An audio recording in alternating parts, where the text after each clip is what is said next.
আজকে আমরা সাইয়েদনা ওমরে ফারুকের বায়োগ্রাফি সম্পর্কে জানব। ওমরে ফারুক রাদিয়াল্লাহু তাআলা আনহু, the super hero of this উম্মাহ।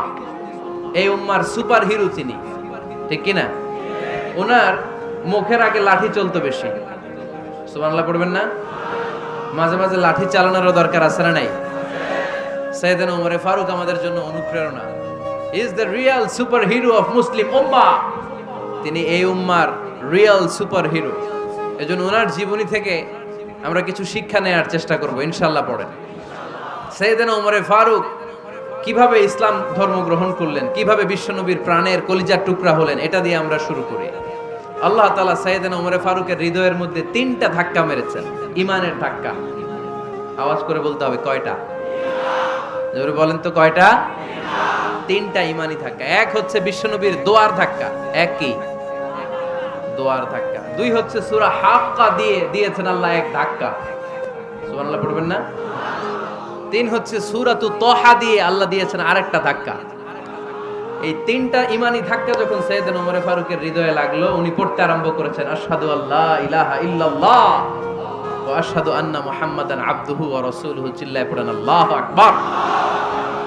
বিশ্বনবী মক্কায় বসে বসে তাহাজ্জুদের সালাত পড়ে আল্লাহর কাছে দোয়া করলেন, আল্লাহুম্মা আইজ্জাল ইসলাম বিআহাব্বির রাজুলাইনি ইলাইক। ও আল্লাহ, 2 জন লোকের নাম বলবো, 2 জনের দরকার নেই। এই 2 জনের একজনকে আপনি ইসলামের সুশীতল ছায়া তলে এনে ইসলামকে বিজয় দান করে দেন। মুহূর্তের মধ্যে দোয়াটা কবুল করে নিয়েছে কে? বিশ্বনবী বললেন, আল্লাহ 2 জনের নাম বলবো আজকের দোয়ায়। আবি জাহাল ইবনে হিশাম, হয়তো হিশামের বেটা আবু জাহেলকে আপনি ইসলামের ভিতরে নিয়ে আসেন, কিংবা ওমর ইবনুল খাত্তাব, খাত্তাবের বেটা ওমরকে আপনি ইসলামের ছায়া তলে নিয়ে আসেন। ওমরে ফারুকের জন্য দোয়াটা কবুল করে নিয়েছে কে? মক্কার যে অবস্থা, আল্লাহর হাবিব সাল্লাল্লাহু আলাইহি ওয়াসাল্লাম বুঝলেন মক্কার এই 2 জনের একজন যদি আমার সাথে না থাকে তাহলে মক্কায় দাওয়াতি কাজ চালিয়ে যাওয়া যাবে। আল্লাহরে বললেন, আল্লাহ বেশি চাই না, এই 2 জনের একজন, হয় আবু জাহেল নয় ওমর, হয় আবু জাহেল নয় ওমর। বিশ্বনবী যখন দোয়া করলেন, এই দোয়ার একটা ঈমানি ধাক্কা, নূরানি ধাক্কা সাইয়েদনা ওমরে ফারুকের হৃদয়কে স্পর্শ করে ফেলল। দোয়া ইজ লাইক এ মিসাইল। এই যে আমরা দোয়া করি, এটা মিসাইলের মতো। যুদ্ধে মিসাইল হামলা করে না? মিসাইল হামলা করার পরে এই মিসাইল লক্ষ্য বস্তুতে যে ভেদ করে, ঠিক কিনা? তেমনি দোয়ার মতো যদি আপনি দোয়া করতে পারেন, আপনি যেই জন্য দোয়া করেছেন ঠিক ওই জায়গায় যে আপনার দোয়া স্পর্শ করে। সুবহানাল্লাহ পড়বেন না? বিশ্বনবীর দোয়ার মাধ্যমে প্রথমে সাইয়েদনা ওমর ফারুকের হৃদয়ে এক ধাক্কা লাগলো। 2 নম্বরে রব্বুল আলামিন সূরাতুল হাক্কা দিয়ে ওমর ফারুকের হৃদয়ের মধ্যে দিলেন এক ধাক্কা। পড়েন আল্লাহু আকবার। কোরআনের ভেতরে সূরাতুল হাক্কা নামে একটা সূরা আছে না নাই? আল হাক্কাতু মাল হাক্কা ওয়া মা আদরাকা মাল হাক্কা। পড়েন আল্লাহু আকবার। বিশ্বনবী যখন দোয়া করলেন, ওই দোয়া যখন সাইয়েদনা ওমরে ফারুকের হৃদয়ে স্পর্শ করলো, সাইয়েদনা ওমরে ফারুক সব সময় বিশ্বনবীরে ফলো করতে আরম্ভ করলেন। বিশ্বনবী ডানে গেলে লুকিয়ে লুকিয়ে ওমর ফারুক ডানে যায়, বিশ্বনবী বায়ে গেলে লুকিয়ে লুকিয়ে ওমরে ফারুক বায়ে যায়। বিশ্বনবী একবার মসজিদুল হারামে যে নামাজ পড়তে শুরু করলেন, ওমরে ফারুক তখন বিশ্বনবীর পিছু পিছু ছদ্মবেশে পেছন থেকে যে বিশ্বনবী কিভাবে নামাজ পড়ে দেখতে শুরু করলেন। বিশ্বনবী ইন দা মিন টাইম এশার নামাজে আল হাক্কাতু মাল হাক্কা তেলাওয়াত শুরু করে দিলেন। আল হাক্কাতু মাল হাক্কা তেলাওয়াত শুরু করে দিলেন। তেলাওয়াত করতে করতে বিশ্বনবী যখন তেলাওয়াত করতেছে, ওমরে ফারুক এরকম দুলতেছে আর মজা পাচ্ছে। ও মিয়া, বিশ্বনবীর কণ্ঠ বুঝি আমার মতো কণ্ঠ, আপনার মতো কণ্ঠ, আহমদ বিন ইউসুফের কণ্ঠ, আব্দুল বাসিতের কণ্ঠ না? বিশ্বনবীর গলায় যে কি সুরের ঝংকার আল্লাহ দিয়েছেন, কি সুরের লহরী আল্লাহ দিয়েছেন, একবার যে শুনতো পাগল হয়ে যেত। আল্লাহু আকবার। বিশ্বনবী সূরা হাক্কা মন্ত্রমুগ্ধ তেলাওয়াতে, মন্ত্রমুগ্ধ সুর দিয়ে, মন্ত্রমুগ্ধ কণ্ঠ দিয়ে তেলাওয়াত করতে লাগলেন। এশার সালাতে ওমরে ফারুক দুলতে লাগলেন। ওমরে ফারুক যত শুনেন অবাক হয়ে যায়, যত শুনেন অবাক হয়ে যায়, যতই শুনে অবাক। কিরে? কারণ তিনি আরবি ভাষা বুঝতেন, এত সুন্দর শব্দের গাঁথনি, এত প্রাঞ্জল বর্ণনা, এত সুন্দর অন্তমিল, এটা কবিতা না হয়ে পারে না। উনি মনে মনে ভাবলেন এটা মনে হয় কবিতা, it might be poem, it could be poem. Muhammad মনে হয় কবি হয়ে গেছে, তার কাব্য প্রতিভা দিয়ে সে এটা বানিয়েছে। তা না হলে এত সুন্দর কথা এটা কবিতা না হয়ে পারে। ইন দ্য মিন টাইম বিশ্বনবী কিন্তু দেখতেছে না যে পেছনে ওমর। বিশ্বনবী তেলাওয়াত করছিলেন, ইন দ্য মিন টাইম বিশ্বনবী পড়ছিলেন ওমা হুয়া বিকাউলি শাইরিন কলিলাম মা তুমিনুন। এর অর্থ হলো এটা কোনো কবির কথা নয়, খুব অল্প সংখ্যক লোকই তোমরা ঈমান আনো। সুবহানাল্লাহ পড়ে। এটাকে বলে কোইন্সিডেন্ট। কোইন্সিডেন্ট হুট করে অনেক সময় মিলে যায়, যায় কি যায় না? আপনি একজনের কথা ভাবতেছেন বাজারে গেলেন, বাজারে যেই দেখেন ওই লোকটা দাঁড়ায় আছে, এরকম হয় কি হয় না? কোইন্সিডেন্ট। ওমরে ফারুক মনে মনে যেটা ভাবতেছে ওই কথা দিয়ে বিশ্বনবী তেলাওয়াত করতেছে, আল্লাহু আকবার। বিশ্বনবী যে আয়াত তেলাওয়াত করছিলেন, আয়াতের অর্থ হলো এটা কোনো কবির বানানো কবিতা না, খুব অল্প সংখ্যক লোকই তোমরা ঈমান আনো। ওমরে ফারুক আটকে উঠলেন, থমকে দাঁড়ালেন। ঘটনা কি? আমি মনে মনে ভাবলাম কি রে, এত সুন্দর কথা, এটা তো মানুষের কথা হতে পারে না, এটা নিশ্চয়ই কবিতা, কবির কথা। কিন্তু মুহাম্মদ এখন আবার পড়তেছে ওমা হুয়া বিকাউলি শাইর, এটা কোনো শায়েরের কবির কথা নয়। কলিলাম মা তুমিনুন, অল্পই তোমরা ঈমান আনো। তার মানে আমার মনে যা চলে মুহাম্মদ এটা টের পায়। মুহাম্মদ গণক। নাউজুবিল্লাহ পড়বেন না? মুহাম্মদ অনেক বড় মাপের একজন গণক। মানুষের হৃদয়ে কি চলে, মনে মনে কি ভাবে, মুহাম্মদ না দেখেও বলে দিতে পারে। ইন দা মিন টাইম বিশ্বনবী পরের আয়াতে পড়লেন ওয়ালা বিকাউলি কাহিনিন কলিলাম মা তাযাক্কারুন। এই আয়াতের অর্থ হলো এটা কোনো গণকের বানানো গণনা নয়, খুব অল্প সংখ্যক লোকই তোমরা উপদেশ হিসেবে এটাকে মানো। সুবহানাল্লাহ পড়ে। এবার আর ওমরে ফারুকের সহ্য হয় না, কি আজীব তামাশা। প্রথমে মনে করলাম কবিতা, মোহাম্মদ কয় কবি না, সে কবি না, এটা কবিতা না। তারপর ভাবলাম সে গণক, সে আয়াত পরে পরে বলে দিল এটা গণনা নয়, তাহলে এটা কি? এটা কি কবিতাও না, গণনাও না, তাহলে এটা কি? বিশ্বনবী তখন বললেন তানজিলুম মির রাব্বিল আলামিন। সুবহানাল্লাহ পড়েন। পরের আয়াত ছিল তানজিলুম মির রাব্বিল আলামিন। এটা দুনিয়ার কোনো কবির বানানো কবিতা না, এটা কোনো গণকের গণনা না, এটা কোনো সাহিত্যিকের বানানো সাহিত্য নয়, এটা মহাবিশ্বের পরিচালক রব্বুল আলামিনের কাছ থেকে পাঠানো কিতাব কোরআন। সূরা হাক্কার ধাক্কায় ওমরে ফারুক কাইত। প্রথমে ধাক্কাটা লাগলো যে দোয়া। বিশ্বনবী তাহাজ্জুদে কেঁদে দোয়া করলেন, আল্লাহ হয় আবু জাহেল রে দিবা নাইলে ওমর রে দিবা। ওই দোয়া ওমরে ফারুকের হৃদয়ে ছোঁয়া লেগেছে। এরপর হাক্কা, সূরাতুল হাক্কা দিয়ে দিলে এক ধাক্কা।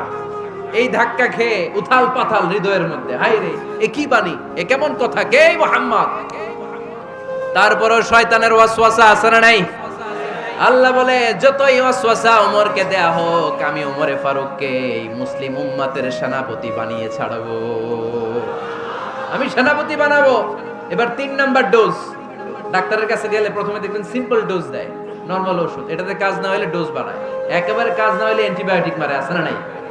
আল্লাহ প্রথমে দোয়ার ছোঁয়া লাগালেন, তারপর সূরা হাক্কা দিয়ে ধাক্কা মারলেন, এরপরে রব্বুল আলামিন বলেন এবার 3 নাম্বার ডোজ সূরা তহা দিয়ে আমি তোমার হৃদয়টারে উজালা বানায় দেব রে ওমর। শয়তান ওদিক দিয়ে ওয়াসওয়াসা, খেলা দুই দিক থেকে চলতেছে। আল্লাহ তাআলা হেদায়েতের রাস্তায় টানছে, শয়তান জাহান্নামের দিকে টানছে। ঘোষণা দেয়া হলো মক্কায়, মুহাম্মদের মাথা কেটে এনে দিলে এত এত স্বর্ণ মুদ্রা দেয়া হবে। ওমরে ফারুক রাজি হয়ে গেলেন, নাঙ্গা তলোয়ার নিয়ে বিশ্বনবীর মাথা কাটার জন্য ছুটলেন। নাউজুবিল্লাহ পড়বেন না? বনু জাহরা গোত্রের এক লোক বলে, আইনা ইয়া ওমর, কই যাও?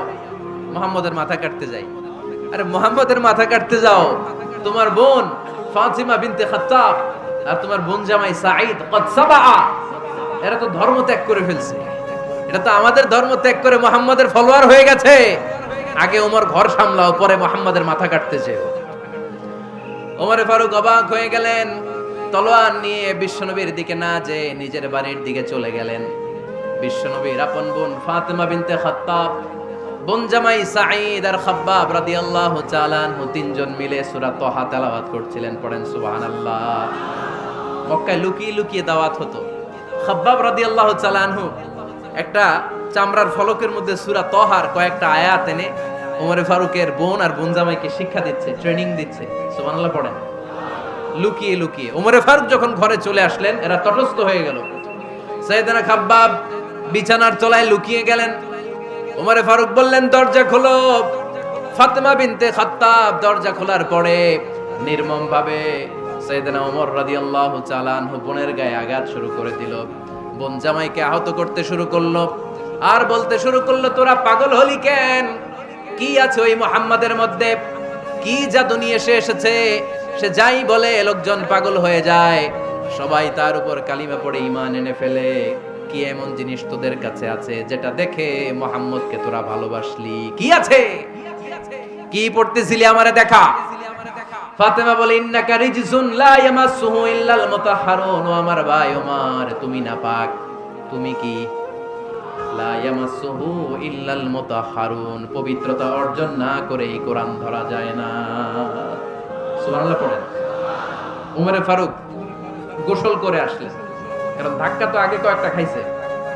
কথা বোঝেন নাই বোধহয়। প্রথমে দোয়ার ধাক্কা, পরে কোন সূরা দিয়ে ধাক্কা? হাক্কা দিয়ে ধাক্কা। 3 নম্বরে এখন আরেকটা ধাক্কা খাবে। গোসল করে আসলেন। ফাতেমা বিনতে খাত্তাব বললেন, গোসল যখন করে এসেছেন, এই নেন। ওমর ফারুক এবার চামড়ার কাপড়ের মধ্যে সূরা তহার প্রথম আয়াতের দিকে নজর করলেন। নজর করেই কোরআনের প্রেমে পড়ে গেলেন। পড়েন সুবহানাল্লাহ।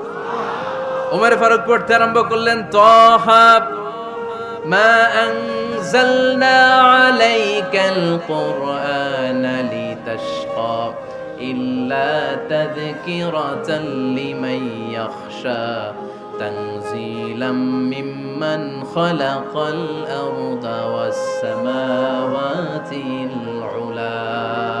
সুবহানাল্লাহ পড়েন। উনি পড়তে আরম্ভ করলেন, তহা মা আনজালনা আলাইকাল কুরআনা লিতাশকা, এই কোরআনকে আমি তোমাদের হতভাগ্য জাতি হিসেবে দুনিয়ায় থাকার জন্য পাঠাই নাই। এটা রব্বুল আলামিনের পক্ষ থেকে এসেছে। যারা রবকে ভয় করে তাদের জন্য আছে উপদেশ। যিনি আকাশ বানিয়েছেন, জমিন বানিয়েছেন, ওই আল্লাহ তাআলা নিজেই এই কোরআন পাঠিয়েছে। আওয়াজ করে পড়তে হবে, আল্লাহু আকবার। উনি খুব ভালো আরবি জানতেন। সূরা তহা পড়ার পরে আর ধৈর্য ধারণ করতে পারে না। ওমর ফারুক ছোট্ট বাচ্চার মতো কান্না শুরু করে দিলেন। আল্লাহু আকবার। সূরা তহাটা হাতে নিয়ে, তলোয়ারটা হাতে নিয়ে বিশ্বনবীর দিকে ছুটতে আরম্ভ করলেন। আইনা মুহাম্মদ, কোথায় মুহাম্মদ? তোমরা আমাকে মুহাম্মাদের কাছে নিয়ে চলো। বিশ্বনবী তখন সাফা পাহাড়ের পাদদেশে দারুল আরকাম ইবনে আলকামের ঘরে লুকিয়ে লুকিয়ে কোরআনের দাওয়াত দিতেন। ওমর ফারুককে পাগলের মতো ছুটে আসতে দেখে বিশ্বনবীর চাচা হামজা ইবনে আব্দুল মুত্তালিব বলল, নবী আপনি পালান। ওই যে খাত্তাবের বেটা ওমর আপনাকে অপমান করার জন্য, আক্রমণ করার জন্য তেড়ে এসেছে। সাহাবীরা বললেন, নবী আপনি পালিয়ে যান, আমরা সামাল দেব। বিশ্বনবী বললেন, না আমি পালাবো না, বরং তোমরা সরে যাও। ওমর ইবনুল খাত্তাবকে আমার দরবার পর্যন্ত আসতে দাও। আমার তো মনে হচ্ছে ওই যে তাহাজ্জুদের নামাজ শেষে চোখের পানি ছেড়ে যে আমি আল্লাহর কাছে দোয়া করেছি, আজকে আমার ওই দোয়াটা কবুল হতে শুরু করেছে। আমার তো মনে হচ্ছে আমার দোয়া কবুল হবে, আসতে দাও। ওমর ফারুক এসে বললেন, আশহাদু আল্লা ইলাহা ইল্লাল্লাহ ওয়া আশহাদু আন্না মুহাম্মাদান আবদুহু ওয়া রাসূলুহু। আমি সাক্ষ্য দিলাম আল্লাহ ছাড়া কোনো ইলাহ নাই, নিশ্চয় আপনি আল্লাহর প্রেরিত বান্দা এবং রাসূল। পড়েন সুবহানাল্লাহ। ওমর ফারুক যখন কালিমা শাহাদা পড়ে মুসলমান হয়ে বিশ্বনবীর হাতে হাত রাখলেন, মুসলিম সাহাবীদের মধ্যে খুশি আর আনন্দের বন্যা বয়ে গেল। মুসলিম হাতে গোনা সাহাবারা আল্লাহর প্রশংসা করলেন। বিশ্বনবী সাইয়েদনা ওমর ফারুককে জড়িয়ে ধরলেন। ওমর ফারুক এবার বিশ্বনবীরে বললেন, নবী গো, আলাসনা আলাল হক, আমরা কি সত্যের উপরে আছি নাকি আমরা ভুলের উপরে আছি? বিশ্বনবী বললেন, বালা নাহনু আলাল হক, আমরাই সত্যের উপরে আছি। সুবহানাল্লাহ পড়েন। আলাসনা আলাল হক, নবী আমরা কি সত্যের উপরে নাই? হ্যাঁ অবশ্যই ওমর, তুমি সত্যের উপরে আছো। ওমর ফারুক বললেন, তাহলে ফাফিমাল ইখতিফা, তাহলে লুকায় লুকায় আর দাওয়াত দেব কেন? আমি তো কালিমা পড়ে ফেলছি, আসেন আমার সাথে বের হই। ফাফিমাল ইখতিফা, আর লুকায় লুকায় কেন? আসেন আমরা বাইরে বেরোই। বিশ্বনবী বললেন, ওমর এটা মাক্কি জীবন, এখানে আমরা একটু গোপনে গোপনে দাওয়াত দিতে চাই। ওমরে ফারুক বলে, না, আমার দায়িত্ব, আমি একটা মিছিল দিতে চাই নবী। আল্লাহর নামের তাকবীর দিতে দিতে দারুল আরকাম থেকে শুরু করে মসজিদুল হারাম পর্যন্ত একটা মিছিল দিয়ে আমি মক্কা কাঁপাইয়া দেব। অনুমতি দেন। বিশ্বনবী দিতে চায় না। ওমর ফারুক অনেক বুঝানোর পরে স্বল্প পরিসরের একটা অনুমোদন পাওয়া গেল বিশ্বনবী সাল্লাল্লাহু আলাইহি ওয়াসাল্লামের কাছ থেকে। কিন্তু মিছিল যে দিবে, মিছিলের জন্য লোকের দরকার আছে না নাই? এখানে লোক নাই, আমি একাই মিছিল দিতেছি। এটা জমবে, মিছিল জমবে। খুঁজে উনি 11 জন মুসলিম সাহাবা পেলেন। কয়জন? ওমরে ফারুক বললেন 11 জনই সই। এই 11 জন নিয়ে আমি আল্লাহর নামের তাকবীর দেব। 2 লাইন করলেন। কয় লাইন? 2 লাইন। পেছনে 6 জন, আর এই লাইনের নেতা বানালেন বিশ্বনবীর চাচা হামজাকে রাদিয়াল্লাহু তাআলা আনহু। আর সামনে 5 জন, তার আগে দাঁড়ালেন উনি নিজেই। তাহলে 6 6 12।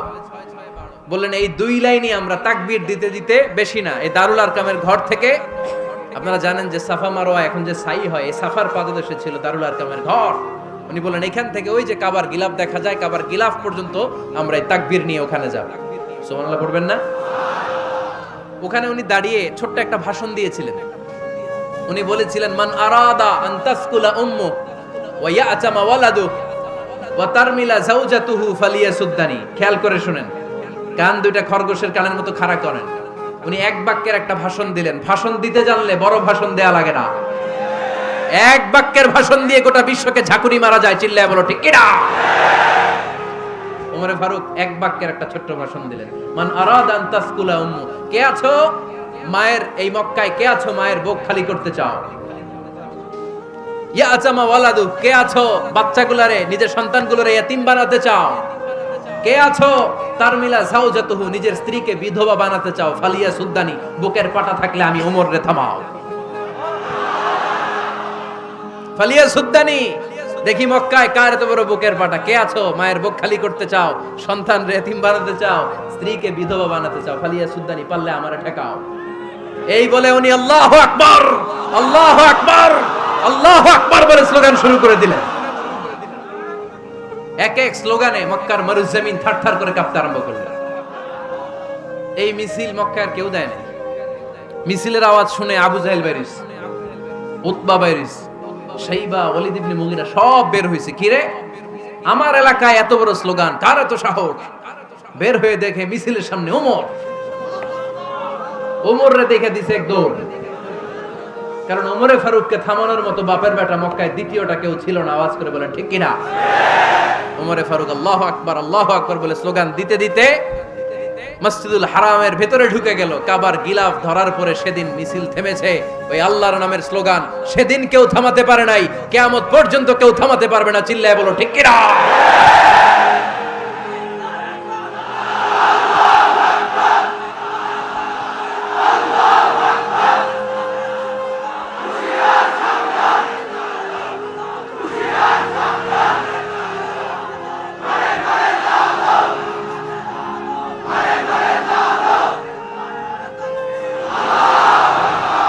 ওই রকম একটা ওমরের দরকার, আমাদের বেশি চাই না। জোরে বলেন ঠিক কিনা?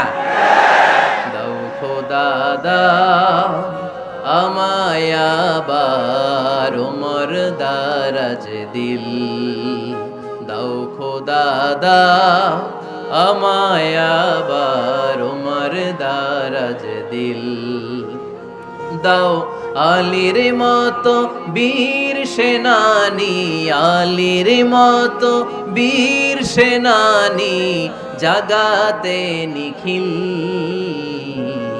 দাও খোদা দাও আমায় আবার ওমর দারাজ দিল। সুবহানাল্লাহ পড়েন। একটা ওমর লাগবে।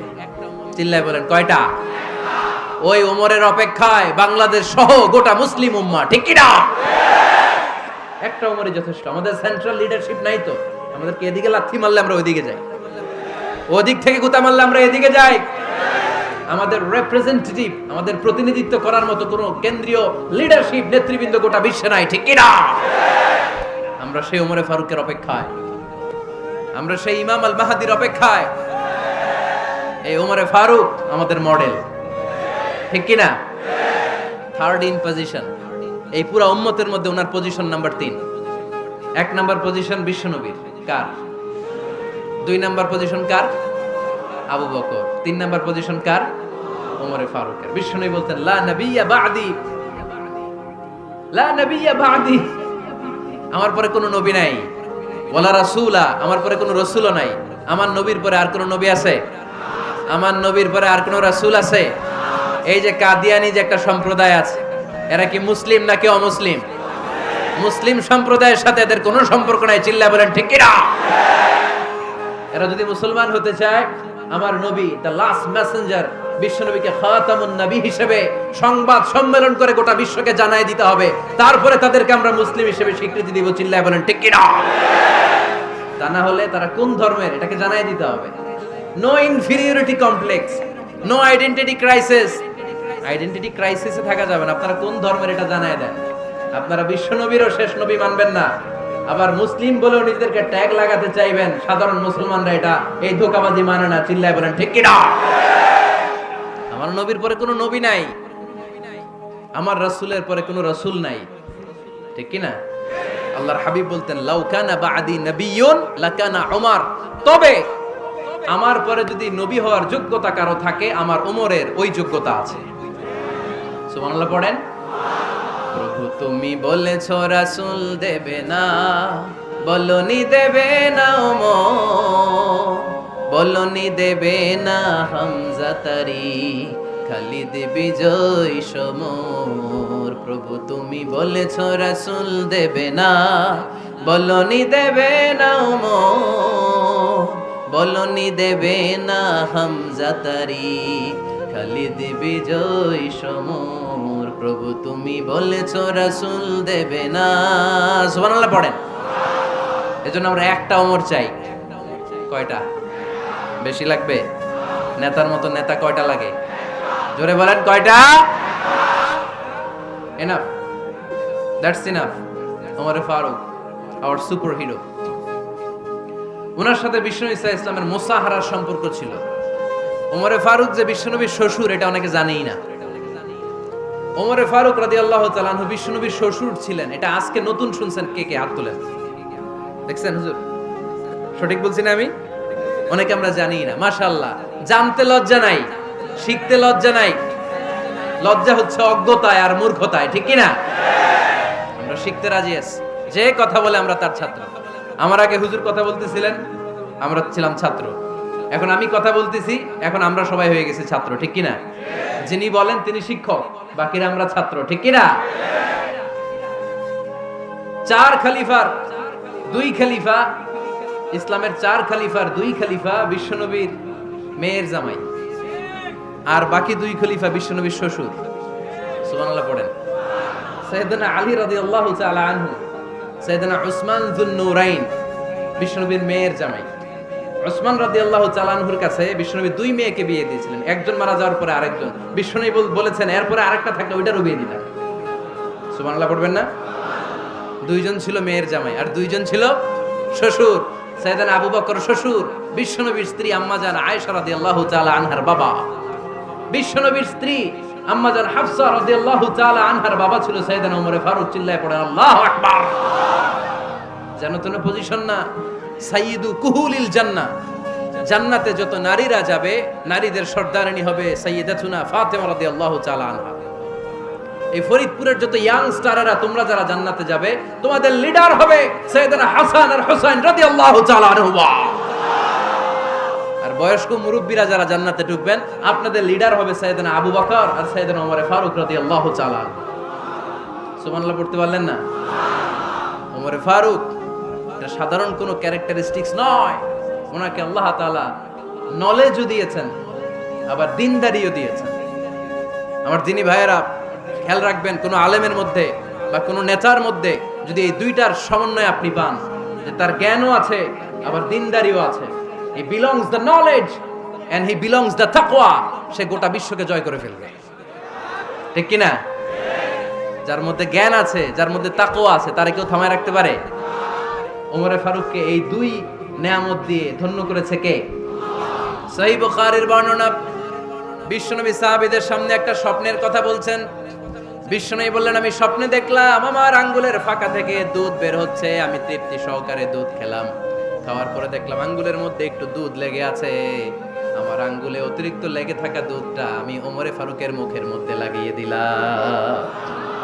সাহাবারা বললেন, ইয়া রাসূলুল্লাহ, ইয়া হাবিবাল্লাহ, মাযা আওয়ালতা বিহি, এই স্বপ্নের আপনি কি ব্যাখ্যা করলেন, আমরা তো বুঝলাম না। বিশ্বনবী বললেন, আওয়ালতু বিহি আল ইলম, আমি এই দুধ দিয়ে জ্ঞানের ব্যাখ্যা করেছি, কারণ ওমরকে আল্লাহ যেই জ্ঞান দিয়েছে গোটা বিশ্বের কাউকে এত জ্ঞান দেয় না। এজন্য স্বপ্নে যদি কেউ দেখেন যে আপনি দুধ খাচ্ছেন, তার মানে আল্লাহ তাআলা আপনার জ্ঞান বাড়ায় দিবে। ওমরে ফারুককে দুধ খেয়ে অতিরিক্ত দুধের অংশটা বিশ্বনবী আবু বকর রাদিয়াল্লাহু তাআলা আনহুর মুখে দেন নাই, সাইয়েদনা উসমানের মুখে দেন নাই, আলী রাদিয়াল্লাহু তাআলা আনহুর মুখে দেন নাই। স্বপ্নে ওই অতিরিক্ত লেগে থাকা দুধটা বিশ্বনবী ওমরে ফারুকের ঠোঁটের মধ্যে লাগিয়ে দিয়েছেন। এই হাদিস থেকে প্রমাণ হয় আল্লাহ তাআলা জ্ঞানের নেয়ামতে সাইয়েদনা ওমরে ফারুককে ধন্য করেছেন। আবার বুখারীর বর্ণনা, বিশ্বনবী সাল্লাল্লাহু আলাইহি ওয়াসাল্লাম আরেকটা স্বপ্নের বর্ণনা দিচ্ছেন। তিনি বললেন, তোমাদের সবাইকে স্বপ্নে আমার সামনে দাঁড় করানো হলো। আমি দেখলাম তোমাদের কারো জুব্বা নাভি পর্যন্ত, কারো জুব্বা হাঁটু পর্যন্ত, কারো জুব্বা টাকনু পর্যন্ত। ওমরে ফারুককে যখন স্বপ্নে আমার সামনে দাঁড় করিয়ে দেয়া হলো, আমি দেখলাম ওমরের জুব্বা এত লম্বা, ওমর টেনে হিচড়ে তার জুব্বা নিয়ে সামনে হেঁটে যাচ্ছে।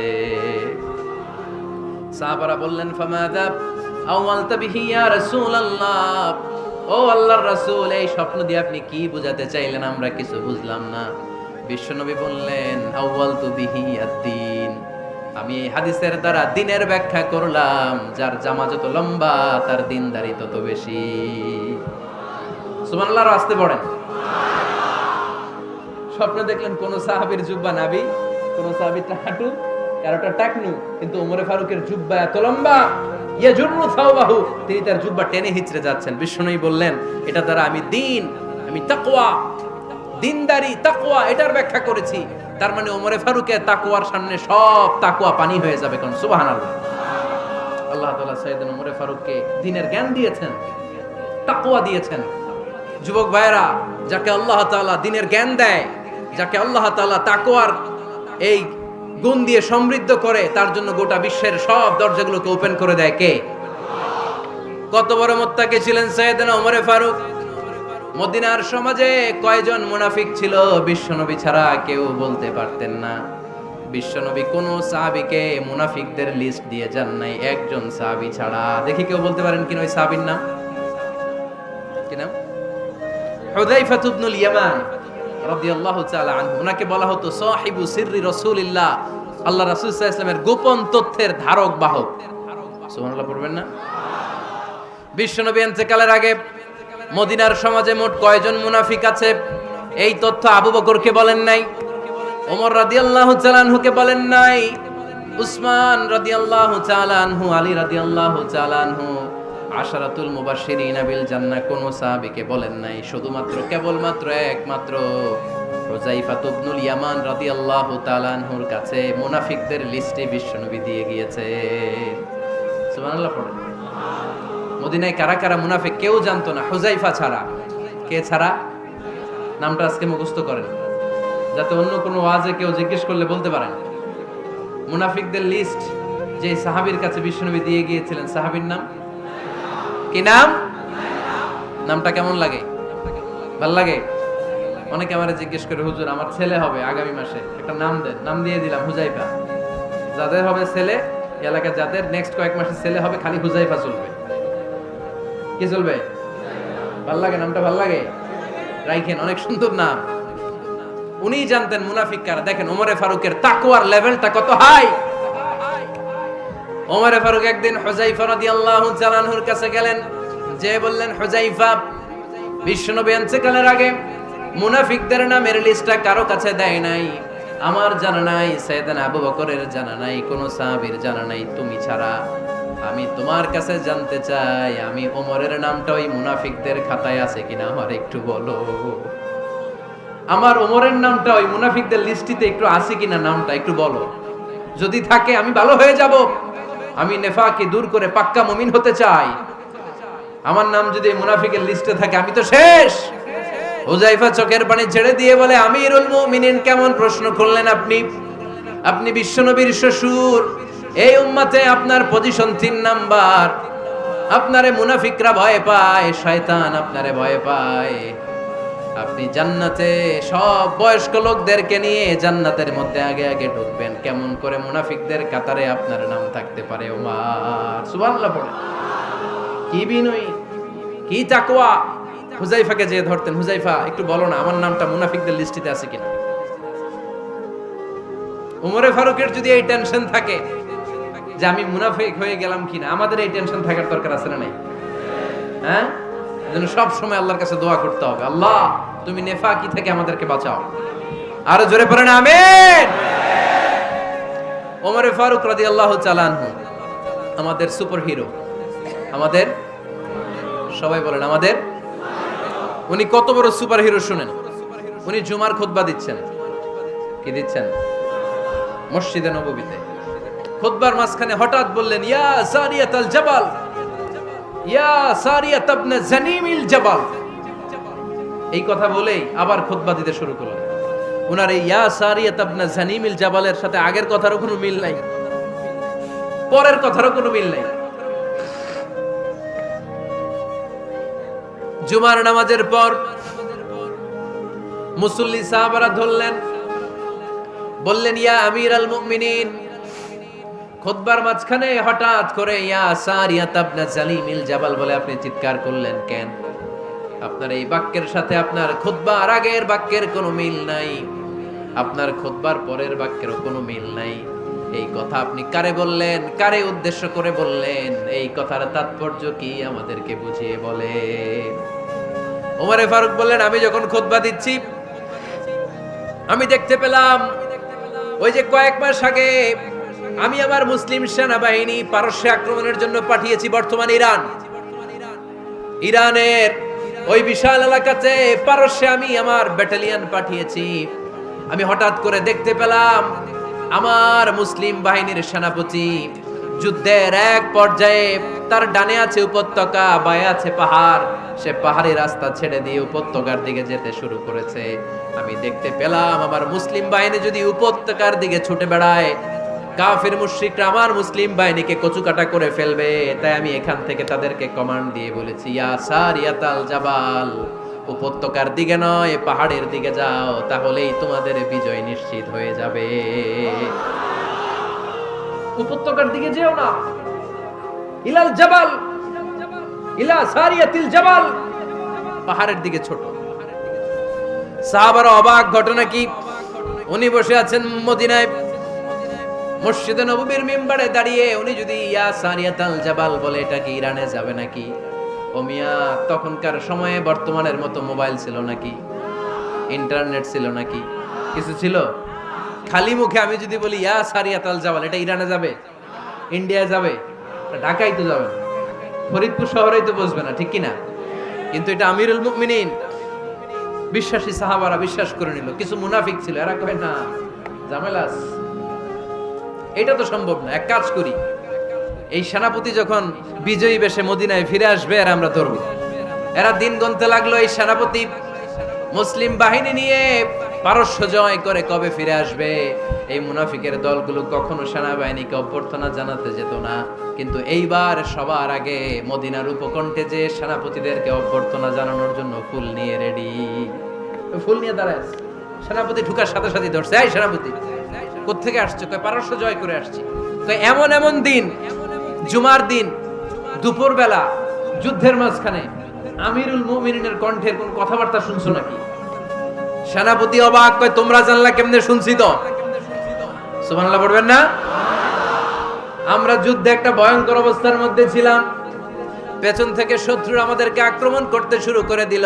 ডানে যাব না বায়ে যাব, সামনে যাব নাকি পেছনে যাব, রাস্তা খুঁজে পাচ্ছি না। ডান দিকে ছিল আমাদের উপত্যকার রাস্তা, বাঁ দিকে ছিল পাহাড়ি পথ। আমরা সোজা পথ হবে মনে করে উপত্যকার দিকে ছুটতে আরম্ভ করলাম। হঠাৎ করে আমিরুল মুমিনিনের কণ্ঠ বজ্র কণ্ঠে আমার কানের মধ্যে ভেসে আসলো। আমার মনে হলো আমিরুল মুমিনিন কেমন যেন আমাকে কমান্ড দিচ্ছেন আর বলছেন, ইয়া সারিয়াতাল জাবাল, ডান দিকে উপত্যকার পথে নয়, তাড়াতাড়ি পাহাড়ের দিকে সৈন্যবাহিনী নিয়ে উঠে যা। পাহাড়ের দিকে, ডানে না। This is wrong track and this is the right track. ওই দিন যদি ওমরে ফারুকের ওই গাইডলাইন, আমিরুল মুমিনিনের কমান্ড যদি আমি না শুনতাম, আজকে বিজয়ের বেশে ফিরতেও পারতাম না, আমাদের চেহারাও তোমরা দেখতে পেতে না। ওমরে ফারুকের ওই কমান্ড, ওই গাইডলাইন অদৃশ্য থেকে শোনার কারণে ওই পারস্যের মধ্যে আমাদেরকে সেই যুদ্ধে বিজয় দান করেছে কে? দিস ইজ ওমরে ফারুক, দিস ইজ ওমরে ফারুক। বিশ্বনবী বলছেন, ওমর মা লাকিয়াকা শাইতানু সালিকান ফাজ্জান ইল্লা সালাকা ফাজ্জান গায়রা ফাজ্জিক। ওমর, শয়তান ইবলিস যদি তোমারে কোনো রাস্তা দিয়ে হাঁটতে দেখে, শয়তান ওই রাস্তা রেখে দিয়ে অন্য রাস্তা দিয়ে হাঁটে। সুবহানাল্লাহ। বাড়িতে যায় বললেন, কে বলতেছে? বিশ্বনবী। কার ব্যাপারে? ওমরে ফারুকের ব্যাপারে। শয়তান যদি দেখে যে ওমরে ফারুক এই রাস্তা দিয়ে হাঁটতেছে, শয়তান ওই রাস্তা রেখে দিয়ে অন্য রাস্তা দিয়ে হাঁটে। সুবহানাল্লাহ পড়েন। রাত্রিবেলা আমরা আমাদের বাচ্চা ছেলে মেয়েদেরকে যখন খাওয়াই, বাচ্চারা খেতে চায় না, এরকম হয় আপনাদের ফরিদপুর এলাকায়? হ্যাঁ, এই এলাকায় হয় নাকি?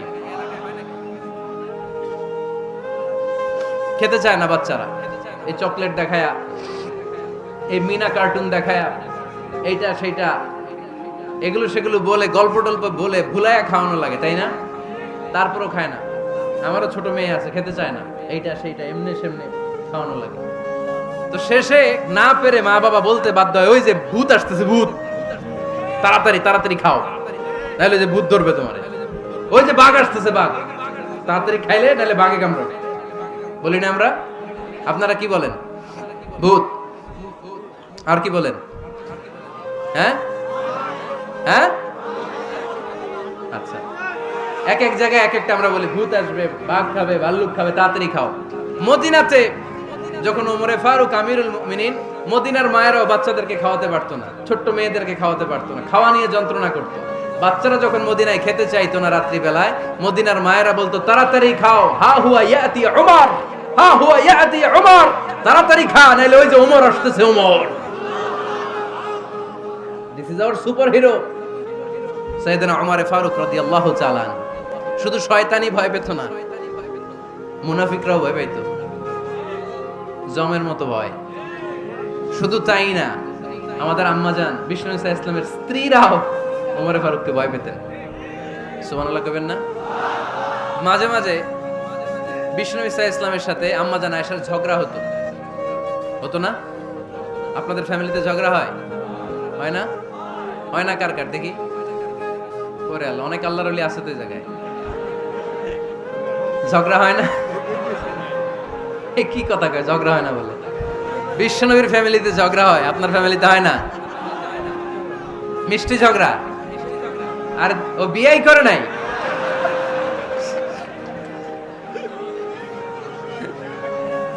ঝগড়া তো হবেই, দাম্পত্য জীবনের মজাটাই তো এখানে। কখনো ঝগড়া, কখনো আনন্দ, একটু বৃষ্টি, একটু রোদ, একটু হাসি, একটু কান্না, ভালো লাগা, ভালোবাসা শেয়ার করে নেয়া, মিলেমিশে একাকার হয়ে যাওয়া, ঠিক কিনা? তো আল্লাহর হাবিব সাল্লাল্লাহু আলাইহি ইসলামের সাথে আম্মাজান আয়েশার ঝগড়া হতো। তো একদিন ঝগড়া হয়ে দুইজন রেগে আছে। খবরদার দুইজন রেগে থাকবেন না, আবার একজন রাগলে আরেকজন থেমে যাবেন, কারণ এই ছোট্ট ঝগড়া থেকে এটা অনেক সময় বিচ্ছেদের দিকে গড়ায়। আমার প্রিয় ফরিদপুরবাসী, ভাবি রেগে গেলে আপনি রাইগেন না, ওই দিন আপনি একটু ঠান্ডা থাকেন।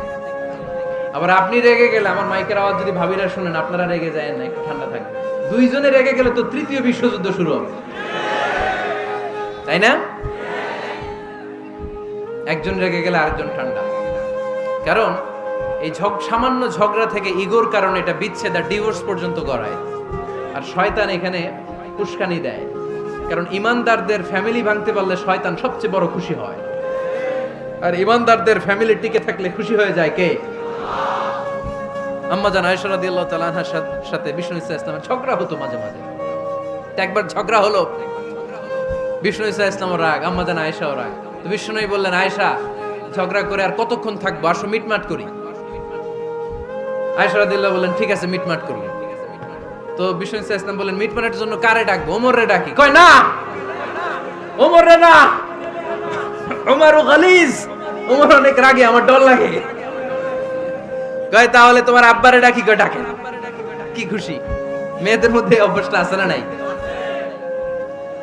তাহলে তোমার আব্বারে ডাকি, ডাকেন। ডেকে নিয়ে আসা হলো। আবু বকর রাদিয়াল্লাহু তাআলা আনহু দাঁড়ালেন, আম্মা জান আয়েশা দাঁড়ালেন, বিশ্বনবীও দাঁড়ালেন। বিশ্বনবী বললেন, আয়েশা তোমার আব্বা আসছে, এবার ঘটনা খুলে বলার পালা, তুমি বলবা নাকি আমি বলবো? আম্মা জান আয়েশা বললেন, আপনি বলেন, তবে ওয়ালা তাকুল ইল্লা হাক্কান, যেটা ঘটছে ওইটাই বললেন, মিথ্যা কথা কইেন না।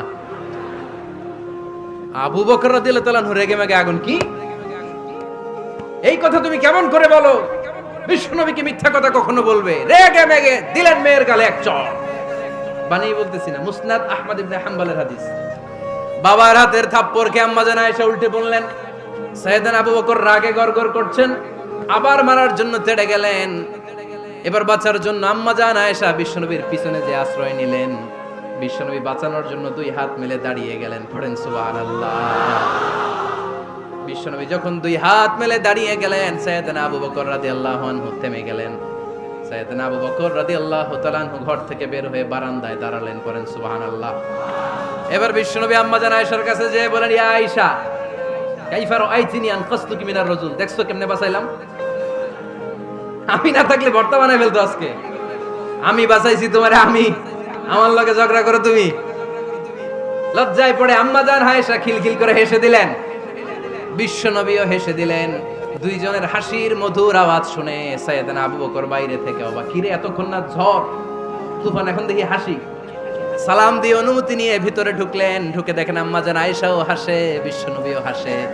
এই হাসি দেখে আবু বকর রাদিয়াল্লাহু আনহু হেসে দিলেন। আরশের উপর থেকে খুশি হয়ে গেলেন কে? এবার সাইয়েদনা আবু বকর রাদিয়াল্লাহু তাআলা আনহু বললেন, ইয়া রাসূলুল্লাহ আশরিকানি ফি সিলমিকুমা কামা আশরাকতুমানি ফি হারবিকুমা। ও নবী, যুদ্ধ লাগলে, দুইজন যুদ্ধ লাগলে মীমাংসার জন্য যেমনি আমারে ডাকেন, এরকম হাসি আর আনন্দের মুহূর্তেও আমারে একটু ডাকেন। আশরিকানি ফি সিলমিকুমা কামা আশরাকতুমানি ফি হারবিকুমা। নবী, আপনাদের মধ্যে ঝগড়া লাগলে সন্ধি করার জন্য আমারে যেমনি ডাকেন, আপনাদের হাসি খুশি আনন্দ খুনসুটি এই মজাদার মুহূর্তগুলোতে আমারে বঞ্চিত রাখেন না, আমার একটু ডাকেন। সুবহানাল্লাহ পড়েন। এই মুসনাদ আহমদ ইবনে হাম্বলের হাদিস শোনার উদ্দেশ্য হচ্ছে, বিশ্বনবী প্রথমে ওমর ফারুকের নাম বলেছিলেন। সাইয়েদনা আয়েশা বলে, না আমি ডরাই। হাইবাত, দিস ইজ কল্ড হাইবাতু উমর। একবার বিশ্বনবীর সব বিবিরা ধরলেন, ও নবী আমাদেরকে এটা দেন, ওইটা দেন, ঘরে এটা নাই, ওইটা নাই, ওইটা নাই। বিশ্বনবীকে, আমার কাছে কিচ্ছু নাই, যদি এমনি আমার বউ হয়ে থাকতে চাও থাকো, তাহলে তা না হলে যা লাগবে কিনে দেব, সাথে সাথে তালাকও দিয়ে দিব। কিছু দিতে পারবো না, আমার নাই তো, সামর্থ্য নাই। কিন্তু বিবিরাও ছাড়ে না, এটা দেন, ওইটা দেন। বিশ্বনবী রহমতের নবী, বিবিদেরকে বুঝাতেও পারেন না, বিবিরা আবদার করতেছে, নবী এটা লাগবে, ওইটা লাগবে। ইন দ্য মিন টাইম বিশ্বনবী একজনের সালাম শুনতে পেলেন। কে যেন দরজায় দাঁড়িয়ে বলতেছে, আসসালামু আলাইকুম। বিশ্বনবী দরজার দিকে তাকালেন, তাকিয়ে বললেন, ওয়া আলাইকুমুস সালাম। আর বুঝতে পারলেন এটা আমার ওমরের সালাম। সালাম দেওয়ার পরে বিবিদের দিকে তাকায় দেখে একজন বিবিও নাই, সব অন্দরমহলের ভিতরে দৌড়। সুবহানাল্লাহ পড়তে পারলেন না? This is our super hero Omar. এরকম ওমর একটা লাগবে, চিল্লায় বলেন কয়টা? একটা ওমর গোটা বিশ্বকে সোজা করে দিবে। একটা ওমর সবল আর দুর্বলের সব পার্থক্য দূর করে দিবে। মাজলুমের উপর জালিমের অত্যাচারের অবসান ঘটায় দিবে। গোটা বিশ্বটাকে সাম্য, মৈত্রী, ভালোবাসার ইনসাফ দিয়ে পরিপূর্ণ করে দিবে। সেই ওমরের অপেক্ষায় আমরা। নিজের ছেলেকে 80টা বেত মেরেছেন। কয়টা? 80টা বেত মেরেছে। এই ব্যাপারে অনেকগুলো বর্ণনা পাওয়া যায়। সবচেয়ে সহিহ বর্ণনা হচ্ছে মুয়াত্তা ইমাম মালিকের বর্ণনা। ওমর ফারুক রাদিয়াল্লাহু তাআলা আনহুর ছেলে আব্দুর রহমান মারুফুন বিআবি শাহমা ছিলেন মিশরে। ওখানে নাবিজ খেয়েছিলেন। নাবিজ হচ্ছে আরব দেশের লোকেরা দুধের মধ্যে শক্ত খুরমা রাত্রেবেলা ঢেলে দিত। ঢেলে দিলে সারা রাত ওই খুরমার রসটা দুধের সাথে মিশে দুধটা লাল হয়ে যেত। এটারে সকালবেলা খেত, খুব সুস্বাদু। এটাকে বলে নাবিজ। কিন্তু এটা রাতে ভিজাইলে সকালেই খাইতে হয়, রেখে দিলে আবার একটু সমস্যা হয়। এটা অনেকটা তারির মতো হয়ে যায়, মাতলামি চলে আসে। তো ওমরে ফারুকের ছেলে নাবিজ খেয়েছেন, মদ খাননি, নাবিজ। কিন্তু নাবিজ খাওয়াতে সাকরান চলে এসেছে। সাকরান চলে আসাতে এটা যখন প্রমাণিত হয়েছে, আমর ইবনে আস রাদিয়াল্লাহু তাআলা আনহু নাকি 80 বেত মেরেছেন মিশরে। কয় বেত? নিয়ম হচ্ছে সবার সামনে, কিন্তু সবার সামনে না মেরে একটু গোপনে মেরেছে। এই তথ্য যখন ওমরে ফারুকের কাছে এসেছে, উনি বললেন না, মারতে হবে সবার সামনে, আলাদা মাল্লা কেন? ও মদিনায় ফিরে আসলে আমি আবার 80টা মারব।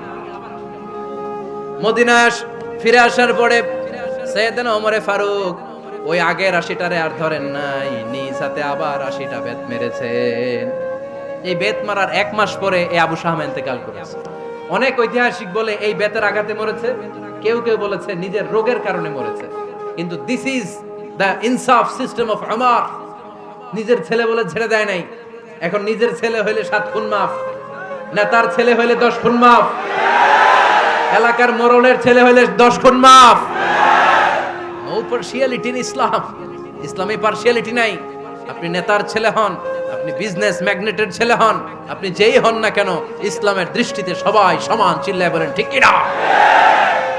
বানু মখজুমিয়া গোত্রের এক নারী চুরিতে ধরা পড়ল। সাহাবারা বললেন, নবী, মদিনার সবচেয়ে ভেরি প্রেস্টিজিয়াস এন্ড ডিগনিফাইড ফ্যামিলির মেয়ে, আপনি হাত কাটেন না, কারণ ইসলামের নিয়ম চুরি করলে কি কেটে দাও। বিশ্বনবী বললেন, বলো কি? হাত না কাটার জন্য তোমরা আমাকে রেকমেন্ড করছো? এটা আল্লাহর আইন। পৃথিবীর কেউ রেকমেন্ড করলো শোনার ক্ষমতা আমার নাই, কারণ আইনটা দিয়েছে কে? লাউ কানাত ফাতিমাতু বিনতি মুহাম্মাদিন সারাকাত লাকাতা মুহাম্মাদুন ইয়াদাহা। আরে বনু মাকসুমিয়া মেয়ে তো দূরের কথা, আমার কলিজার টুকরা ফাতেমাও যদি আজ চুরিতে ধরা পড়তো, তার হাত কেটে দিতে আমি 1 মিনিটও দেরি করতাম না। দিস ইজ ইসলাম। এই হচ্ছে ওমরে ফারুকের মানাকিব।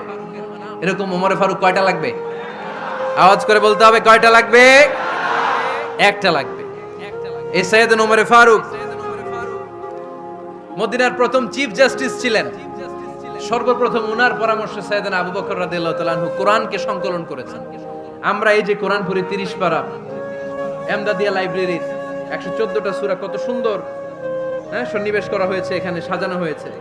আল্লাহর হাবিব সাল্লাল্লাহু আলাইহি ওয়াসাল্লামের সময় কি এরকম কোরআন ছিল নাকি? ছিল না।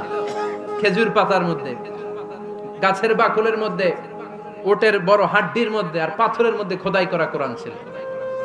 সাইয়েদনা আবু বকরের সময় রাদিয়াল্লাহু তাআলা আনহুর সময় যুদ্ধ হলো, 70 জন হাফেজ সাহাবী ইন্তেকাল করলেন। সাইয়েদনা আবু বকর রাদিয়াল্লাহু তাআলা আনহুকে ডেকে ওমরে ফারুক বললেন, ও আবু বকর, এইভাবে হাফেজে কোরআন সাহাবীরা যদি দুনিয়া থেকে বিদায় হয়ে যায়, আল্লাহর কোরআনও তো বিদায় হয়ে যাবে। আমার পরামর্শ হলো আপনি সব বয়োজ্যেষ্ঠ সাহাবীদেরকে একসাথে করে কোরআনের সব কাগজগুলোকে একসাথে করে একটা নির্ধারিত কপির মধ্যে কোরআনকে সংকলন করে ফেলেন। সাইয়েদনা আবু বকর বললেন, যেটা আমার নবী করেন এটা আমি কেমনে করি? কিন্তু ওমরে ফারুক নাছোড়বান্দা বলে না, এটা করলে কোনো খারাপ হবে না, ভালোই হবে। মুসলিম উম্মার জন্য এক জায়গায় কোরআন সন্নিবেশিত থাকবে, আপনি করেন।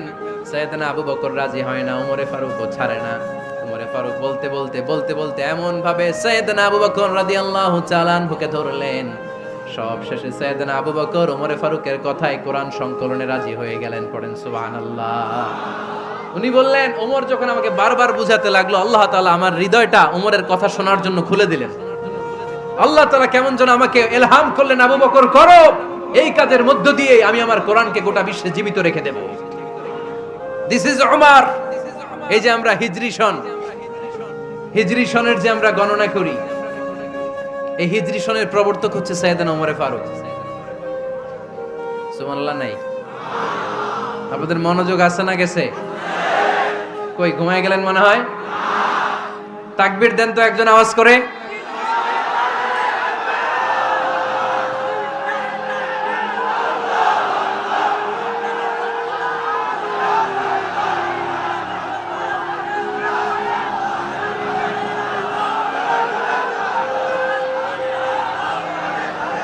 মাশাআল্লাহ, মাশাআল্লাহ। বসেন বসেন, এখনই শেষ করে দেব কিছু সময়ের মধ্যে। আমরা একসাথে বিদায় নিব ইনশাআল্লাহ। ওঠা বসা করবেন না, ওঠা বসা করবেন না, বসেন।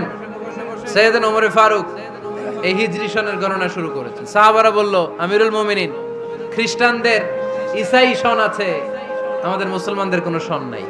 আমাদের একটা সন থাকলে আমাদের জিজিয়া নিতে, আমাদের যাকাতের টাকা উত্তোলন করতে অনেক সুবিধা হবে। ওমর ফারুক বললেন, তাহলে কোন সালকে হিজরি, কোন সালকে মুসলিম সাল হিসেবে আমরা ঘোষণা দিতে পারি? একজন বলল, আমার নবী যেই সালে জন্মগ্রহণ করেছেন ওই সালে। ওমর ফারুক বললেন, না, আমার নবীর জন্ম আমাদের জন্য খুশির দিন, কিন্তু এটা আমাদের জন্য প্রেরণা নয়। প্রেরণা নবীর কাজে, ঠিক কিনা? আরো কিছু সাহাবারা বলল, তাহলে যেই সালে আমার নবী ইন্তেকাল করেছে ওইটারে প্রথম সাল ধরেন। ওমরে ফারুক বললেন, না, যেদিন তিনি ইন্তেকাল করেছেন এটা আমাদের দুঃখের দিন, এটা আমাদের প্রেরণা নয়। আমাদের প্রেরণা হচ্ছে বিশ্বনবীর ত্যাগ, তিতিক্ষা আর কাজের মধ্য দিয়ে। জোরে কোন ঠিক কিনা? ওমরে ফারুক বললেন, যেদিন বিশ্বনবী ইসলাম রক্ষায় নিজের মাতৃভূমি ছেড়ে মক্কা থেকে মদিনায় গিয়েছেন, ওই দিনটাকে হিজরি প্রথম দিন ধরে আমরা হিজরি সাল গণনা করে শুরু করে দিব। ওইটাই হচ্ছে হিজরি সন। সেখান থেকে হিজরি সনের প্রবর্তন করেছেন সাইয়েদনা ওমর ফারুক রাদিয়াল্লাহু তাআলা আনহু। এই যে স্টেট গভর্নমেন্ট, এই যে প্রিজন, জেলখানা, ক্যান্টনমেন্ট, সচিবালয়, গণভবন, বঙ্গভবন, মুক্তিযোদ্ধাদের ভাতা, রাষ্ট্রীয় ভাতা, এই সব নিয়ম কানুন সাইয়েদনা ওমর ফারুক তার রাষ্ট্রীয় আমলে তিনি নিজে করেছেন। চিল্লায় পড়েন আল্লাহু আকবার। মুসলমানদের আলাদা কারেন্সি, নিজস্ব মুদ্রা ব্যবস্থা নিজে চালু করেছেন। সৈনিকদের মধ্যে যারা বিবাহিত, প্রতি 6 মাস অন্তর অন্তর 1 মাসের ছুটি কাটাতে তারা ফিরে আসবে, সাইয়েদনা ওমর ফারুক চালু করেছেন। চিল্লায় আওয়াজ করে পড়েন আল্লাহু আকবার। এই যে আমরা 20 রাকাত সালাতুত তারাবি পড়ি রমাদানে, পড়েন না আপনারা? এটা সাইয়েদনা ওমর ফারুক চালু করেছেন। সুবহানাল্লাহ পড়তে পারলেন না? কোরআনে মোট 22টা আয়াত আছে যেখানে সাহাবারা ইনডিসিশনে ভুগছিলেন। বিশ্বনবীর মত একটা, ওমর ফারুকের মত আর একটা। এই 22 জায়গায় আল্লাহ তাআলা বিশ্বনবীর মতের পক্ষে আয়াত নাজিল না করে ওমর ফারুকের মতের পক্ষে কোরআনের আয়াত নাজিল করেছেন। আওয়াজ করে পড়েন আল্লাহু আকবার। এদিকে উঠলেন কেন আপনারা? যারা উঠছেন আমার দিকে তাকান।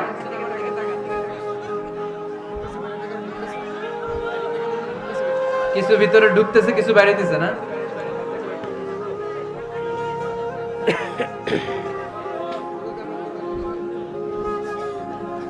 সাইয়েদনা ওমর ফারুক, আমরা সাহাবীদের জীবন চরিত পড়তে চাই না?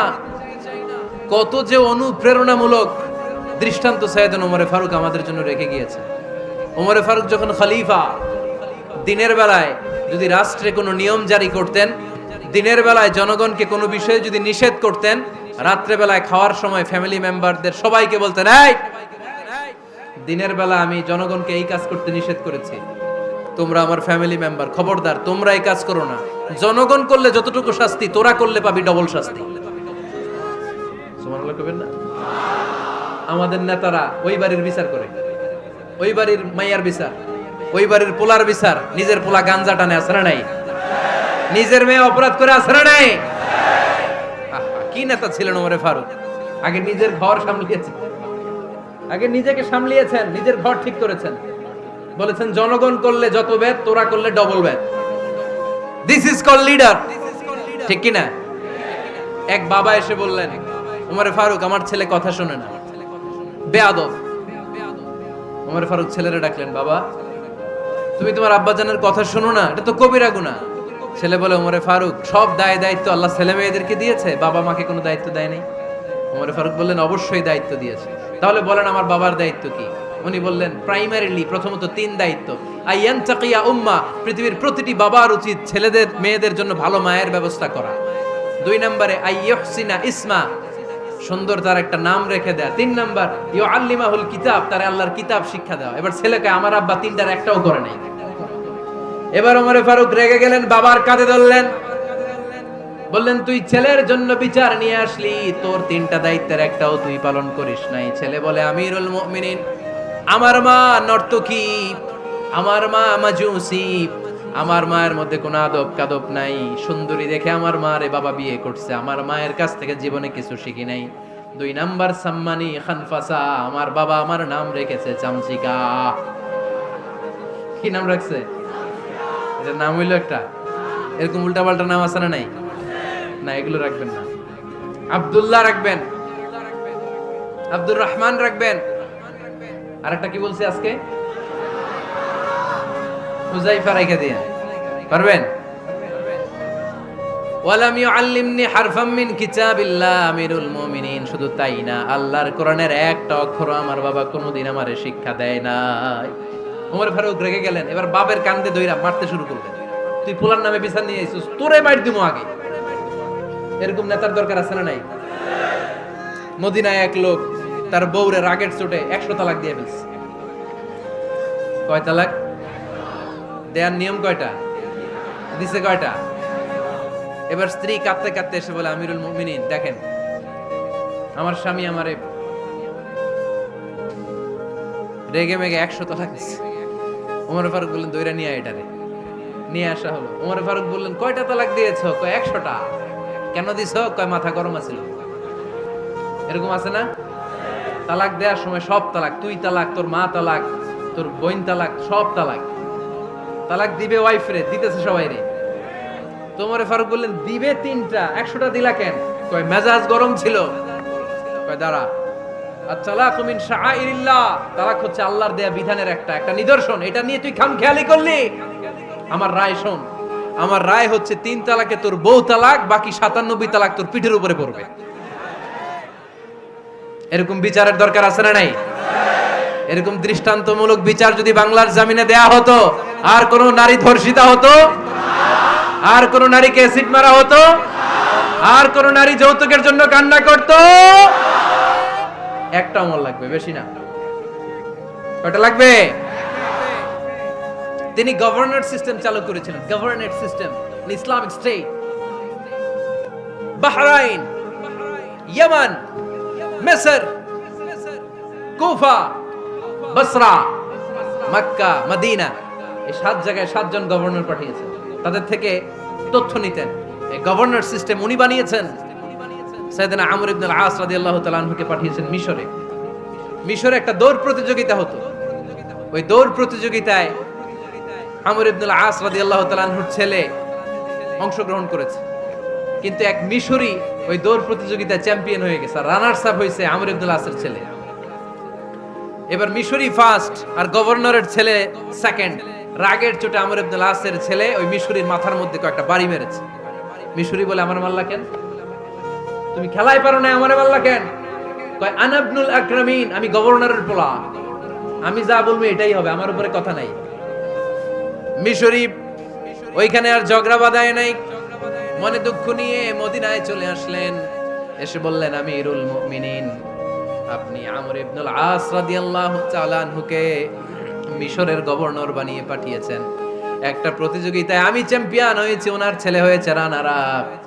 কেন সে চ্যাম্পিয়ন হতে পারে নাই? এই কারণে আমার মাথায় লাঠি দিয়ে 3টা বাড়ি মেরে বিচারটা দিছে কার দরবারে? কথা বুঝেন নাই বোধহয়?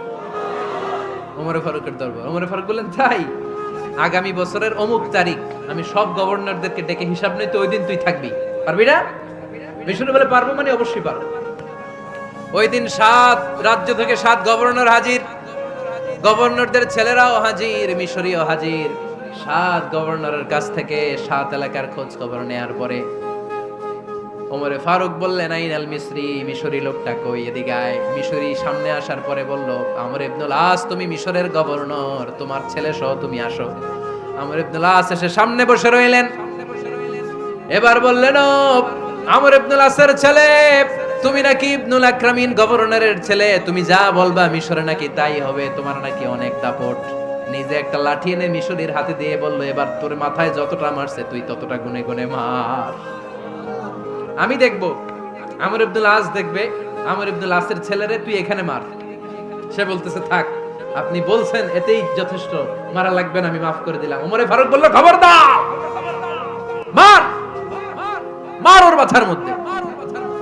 মিশরি ওমরে ফারুকের ধমক শুনে ভয়ে ভয়ে 3টা বাড়ি মারলো।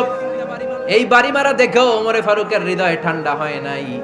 লজ্জায় আমর ইবনুল আস, বয়স হয়ে গিয়েছে সাহাবা, মাথা তখন টাক, মাথায় চুল নাই, লজ্জায় মাথাটা হেট হয়ে মাথাটা নিচু করে রেখেছে।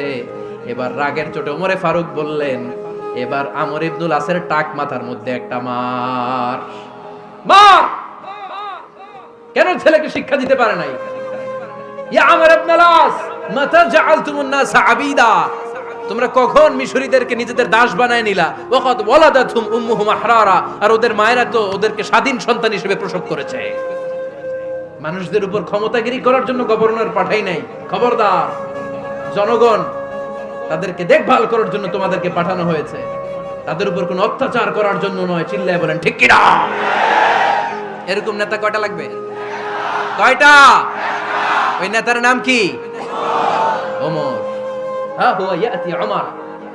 22 জায়গায় বিশ্বনবী কয় একটা, ওমরে ফারুক বলে আরেকটা।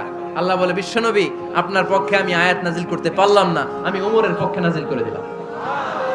বিশ্বনবী বলতেন ইন্নালি কুল্লি উম্মাতিন মুহাদ্দাস, সব উম্মতের মধ্যে, সব নবীর উম্মতের মধ্য থেকে একজন করে আল্লাহ তাকে মুহাদ্দিস বানাতো। মুহাদ্দিস না মুহাদ্দাস। মুহাদ্দাস মানে এমন লোক যিনি যা ভাবতো ওই ভাবনাটাই আল্লাহ আয়াত হিসেবে নাজিল করে দিতেন। বিশ্বনবী বলেন আমার উম্মতের মধ্যে মুহাদ্দাস হচ্ছে সাইয়েদনা ওমর। মদিনার সবচেয়ে বড় মুনাফিকের নাম আব্দুল্লাহ ইবনে উবাই ইবনে সালুল, সব মুনাফিকদের সরদার, কিন্তু এই মুনাফিকের ছেলেটা হলো পাক্কা ইমানদার। এই ছেলের নাম হলো আব্দুল্লাহ। আওয়াজ করে বলেন ছেলের নাম কি? আব্দুল্লাহ ইবনে উবাই ইবনে সালুল মুনাফিক সরদার যখন ইন্তেকাল করলো, সাইয়েদনা আব্দুল্লাহ রাদিয়াল্লাহু তাআলা আনহু বিশ্বনবীর কাছে এসে চোখের পানি ছেড়ে ডেকে বলে নবী আপনিও জানেন আমিও জানি, মদিনার সবাই জানে আমার আব্বা মুনাফিকদের সরদার, কিন্তু আমার মন তো মানে না, আমার তো পিতা, আমার তো বাবা লাগে, আমার তো মন মানে না। আপনিও জানেন মুনাফিক, আমিও জানি মুনাফিক। নবী আপনার দরবারে কিছু আমি চাই না, আপনার গায়ের একটা জামা দেন, আপনার জামাটা পরিয়ে আমার বাবারে দাফন দিব। এর উসিলায় যদি আমার আব্বারে আল্লাহ মাফ করে দেয়, দয়ার নবী মায়ের নবী জামা খুলে দিয়ে দিলেন। পড়েন সুবহানাল্লাহ। আব্দুল্লাহ রাদিয়াল্লাহু তাআলা আবার আবদার চললেন নবী জানি আমার বাবা মুনাফিক, কিন্তু আমার তো বাবা, আপনার দরবারে ফরিয়াদ আপনি নিজে যে আমার বাবার জানাজার নামাজের ইমামতি করবেন।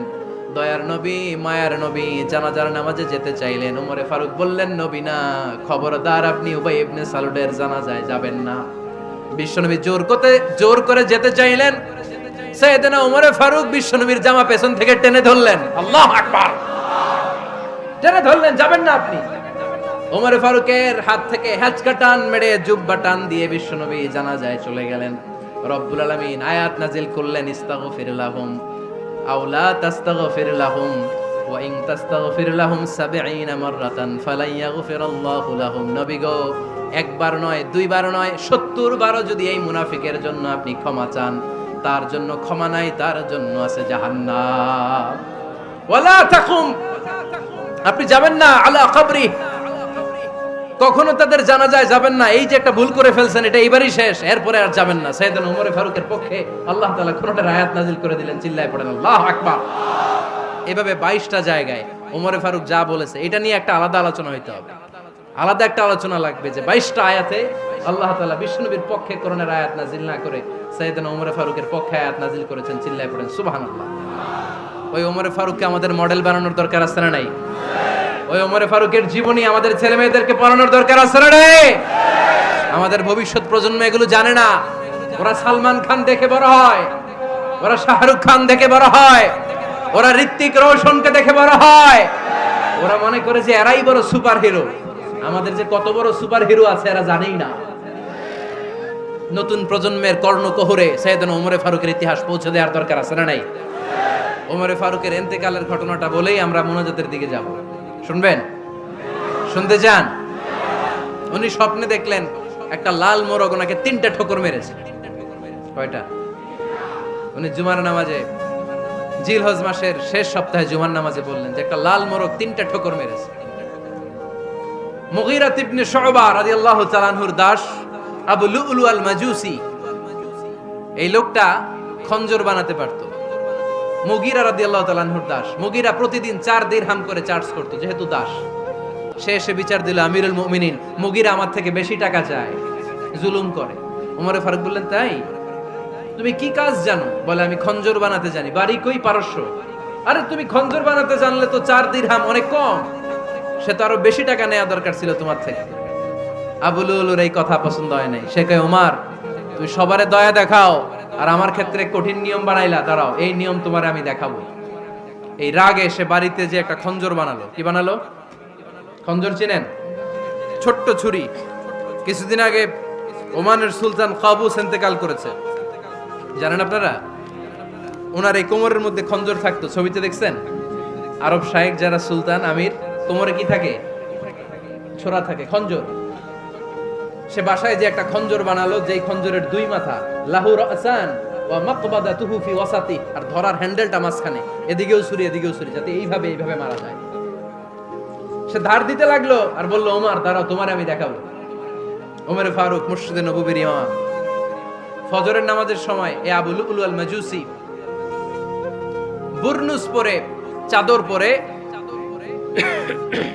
লুকিয়ে লুকিয়ে, সে অগ্নি উপাসক, মুমিন নয়, ওমরে ফারুককে অ্যাটাক করার জন্য গেলেন মসজিদে নববীতে। ওয়াকানু ইউসাল্লুনা বিগালাস, তখন ওনারা অন্ধকারে নামাজ পড়তেন। নামাজের সময় যখন হলো, লুকিয়ে লুকিয়ে প্রথম কাতারে ওমরে ফারুকের পিছনে মুয়াজ্জিনের পাশেই দাঁড়ালেন, হাতে খঞ্জর, একামত হলো। ওমরে ফারুক সালাত শুরু করলেন, ফজরের সালাত, আল্লাহু আকবার। নামাজ শুরু করলেন, সূরা ফাতিহা বললেন। আরেকটা সূরা যখন পড়তে যাবেন, in the meantime Abu Lulu এই খঞ্জর নিয়ে ওমরে ফারুকের বুকের মধ্যে 3টা স্টেবিং করলেন। একটা মারলেন নাভির নিচে, মারার সাথে সাথে পাকস্থলী কেটে গেল। আরেকটা মারলেন পাজরে, পাজর ছিঁড়ে গেল। 3টা মারার পরে ওমরে ফারুক বললেন, কাতালানি আল কালব, এক কুকুর আমাকে মেরে ফেলেছে। পেছন থেকে এক সাহাবীকে টান মেরে সামনের দিকে নিয়ে গেলেন, তুমি নামাজের ইমামতি করাও। আর ওমরে ফারুককে বাকিরা ধরাধরি করে পেছনে নিতে আরম্ভ করলেন। আর এই আত্মাই আক্রমণ যে করেছে, সে কাতারের মাঝখান দিয়ে যেতে আরম্ভ করলো আর দুই দিকে ছুরি মারতে আরম্ভ করলো। 13 জন সাহাবীর গায়ে ছুরি মেরেছে, 7 জন সাহাবা স্পট ডেথ, জায়গায় মৃত্যু। এই ভয়ঙ্কর অবস্থা দেখে এক সাহাবী বুরনুস, এক ধরনের জুব্বা আছে মাথাওয়ালা, অনেকে জ্যাকেট পরছেন না এরকম মাথাওয়ালা, লম্বা জুব্বা আছে, আরবরা শীতে পরে মাথাওয়ালা, এই মাথাওয়ালা জুব্বা বের করে এক সাহাবী জালের মতো তার দিকে উড়ায় মারল। ওই বুরনুসের মধ্যে পেঁচিয়ে আবু লুলু মাটিতে পড়ে গেল আর সুইসাইড করে ফেলল, নিজের বুকে নিজে মেরে আত্মহত্যা। যেই সাহাবীকে ইমামতির জন্য দাঁড় করালেন, উনি ছোট্ট সূরা দিয়ে, প্রথম রাকাতে সূরা আল কাউসার, দ্বিতীয় রাকাতে সূরাতুল ইখলাস দিয়ে নামাজ শেষ। ওমরে ফারুক বেহুশ। ওমরে ফারুক কি বেহুশ। সবাই কান্নাকাটি করতেছে, সবাই দেখতে গেলেন, এখন হুঁশ ফিরে না। মুখের মধ্যে, মুখ খুলে রাষ্ট্রের চিকিৎসক মুখের মধ্যে দুধ দিলেন, ওই নাভি দিয়ে দুধ বের হয়ে যায়, পাকস্থলী কেটে ওখান দিয়ে দুধ বের হয়ে যাচ্ছে। তারা বললো, ওনারে বাঁচানো সম্ভব না, দেখেন হুঁশ ফিরে কিনা। হুঁশ ফিরলে ওনার পরে কে আমির হবে, উনি যেন প্যানেল ঠিক করে দিয়ে যায়। সবাই তাকিয়েছে ওমরে ফারুকের চোখের দিকে। আল্লাহর মেহেরবানিতে ঘন্টা খানিক পরে উনি চোখ খুললেন। চোখ খোলার পরেই বলেন নাই, ও মা আমি মরে যাই। চোখ খোলার পরে উনি বলেন নাই, কে মারলো আমারে। চোখ খোলার পরে উনি বলেন নাই, আমার পরে নেতা কে হবে। চোখ খোলার পরে সর্বপ্রথম কথাটি ছিল, আসল্লান নাস, আমার নেতৃত্বে যে ফজরের নামাজটা শুরু হয়েছিল, এটাকে ঠিকমতো তোরা পড়েছিলি? আমার নেতৃত্বে যে ফজরের জামাত শুরু হয়েছিল, সেটা ঠিকঠাক মতো সমাপ্ত হয়েছিল কিনা আগে বল। আসল্লান নাস, নামাজটা হয়েছে কিনা বল। সুবহানাল্লাহ কইতে পারলেন না? This is Omar, hour super hero. নেতা অনেকগুলো লাগে না, এরকম নেতা একটাই যথেষ্ট, যে গোটা বিশ্বকে কাঁপায় দিতে পারে। চিল্লায় বলো ঠিক কিনা? আমরা চাই আমাদের ছেলেগুলো ওমরে ফারুকের মতো বড় হোক। আমরা চাই আমাদের ছেলে মেয়েগুলো খাব্বাব, খুবাইব, সাইয়েদনা আলী, উসমান, আবু বকর রাদিয়াল্লাহু তাআলা আনহুর অনুসরণে বড় হোক, ঠিক কিনা? আমরা একটা ওমর চাই, যিনি আমাদেরকে সালাতের শিক্ষা দিয়ে গিয়েছেন, ইন্তেকালের আগে বলেছেন সাল্লান নাস। এজন্য আমরা যেন নামাজ কখনো নষ্ট না করি। আল্লাহর জমিনে দ্বীন বাস্তবায়নে আসাদ্দুহুম ফি আমরিল্লাহি ওমর রাদিয়াল্লাহু তাআলা আনহুর মতো এত কঠোর কেউ ছিলেন না। তাই দ্বীন বাস্তবায়নে আমরা যেন কাউরে ছাড় না দেই। সবার আগে আল্লাহর দ্বীন, সবার আগে আল্লাহর কোরআন, সবার আগে আমার ইসলাম, ঠিক কিনা? চাইলেই কেউ এদেশ থেকে ইসলামরে মিটাই দিতে পারবে না। যে দেশে আল্লাহু আকবার ধ্বনির সাথে সাথে সূর্য উঠে যায়, আল্লাহু আকবার ধ্বনির সাথে সাথে সূর্য ডুবে যায়, সে দেশে আর কিছু থাকবে না থাক, আমার ইসলাম থাকবেই। আর কিছু থাকবে না থাক, আমার কোরআন থাকবেই। সে ইসলামের সাথে থাকতে রাজি আছেন তো? কোরআনের সাথে থাকতে রাজি আছেন তো?